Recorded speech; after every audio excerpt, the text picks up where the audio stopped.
We're very proud to be part of the elimination agenda of PAHO. PAHO has, as you know, decided to work on eliminating 30 different diseases from the region of the Americas. And when we look at the diseases that we have in Guyana, we have 5 neglected infections that we feel very comfortable that by 2030 we can eliminate.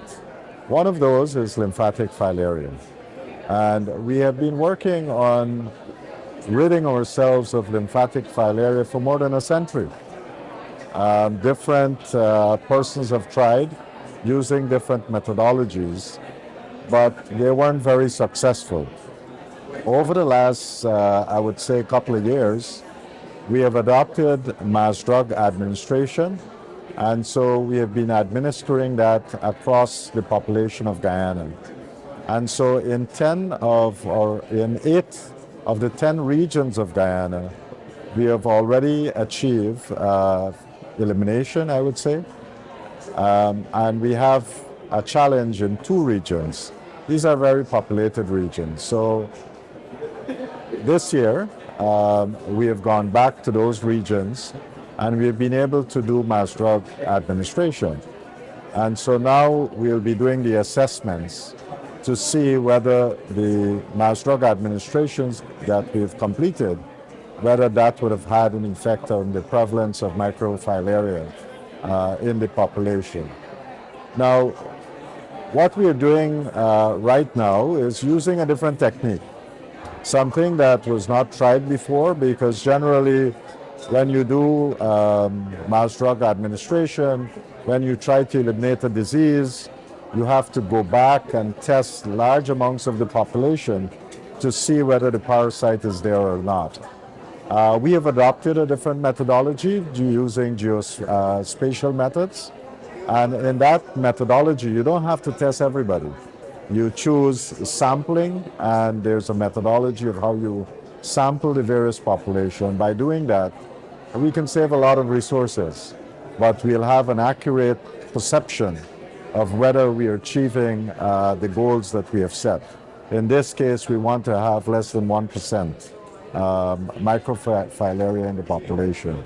So we're using this technique, and we have lots of experts from PAHO, CDC, and Canada who's been working with us to implement this new innovative method. And so far, I think it's working very well. So I think there are a couple of things. One, I think the way that we have done mass drug administration, I think that can be adopted by other countries who want to do elimination of filaria. So that's one innovation and one experience that we can share. The second one, obviously, is the methodology that we've been using, because I think we are one of the first countries that is using this geospatial technique in terms of population sampling and checking to see whether this mass drug administration has been effective.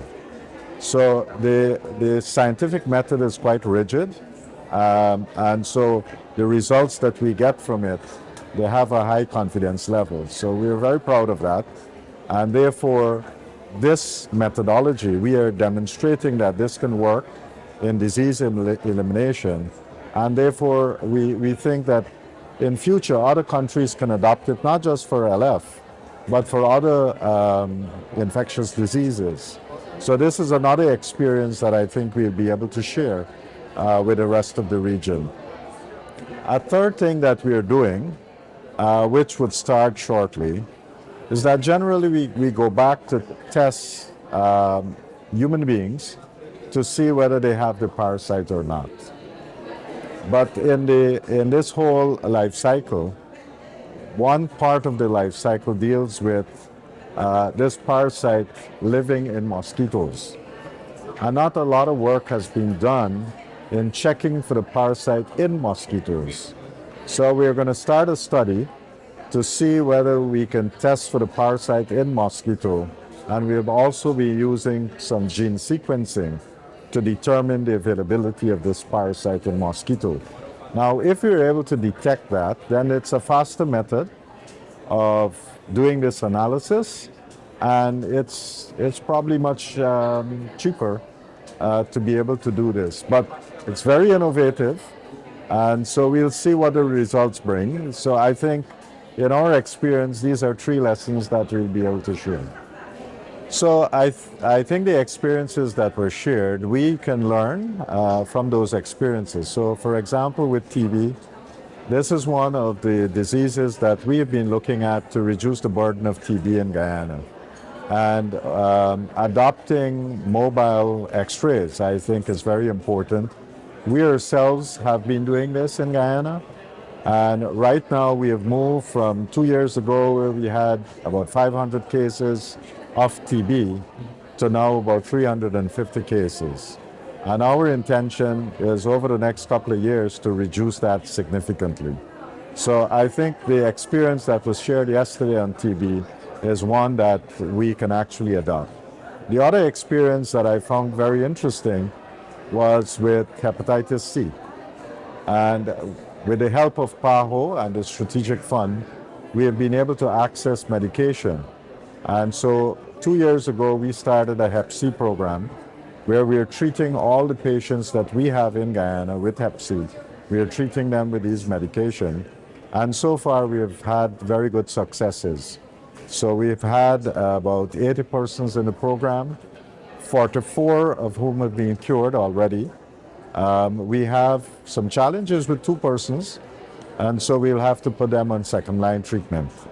But I think the overall success has been great, and we are looking at how we can screen the population for Hep C, and so that we can provide them with treatment early to prevent the changes in their liver. We have also, another experience that I was listening to there relates to cervical cancer. And we have been upping what we are doing for cervical cancer in Guyana. So we've been increasing immunization between 9 to 15 years of age for both sexes. And that is now improving. We have also extended immunization for women up to 45 years of age. So that's new, and we are encouraging women to come in and get their shots. And in addition to that, we have also introduced HPV testing. So for all women between 21 to 65 years of age, they can now access a voucher from the Ministry of Health, and they take that voucher and they can go to any private institution and get an HPV test. So this is an ongoing process. We have a strategy, and so if they've tested positive, then there's an algorithm to follow. And if they need pap smears, it's given free. If we need to have an intervention, surgical or otherwise, all of that is done by the public health system. So we're working on making this a very comprehensive program, and we are focusing a lot on the preventative aspect with immunization and early screening. And by doing that, we are hoping that we can catch the cases early and prevent the cancers from occurring. So I think it was a similar experience that Mexico was sharing.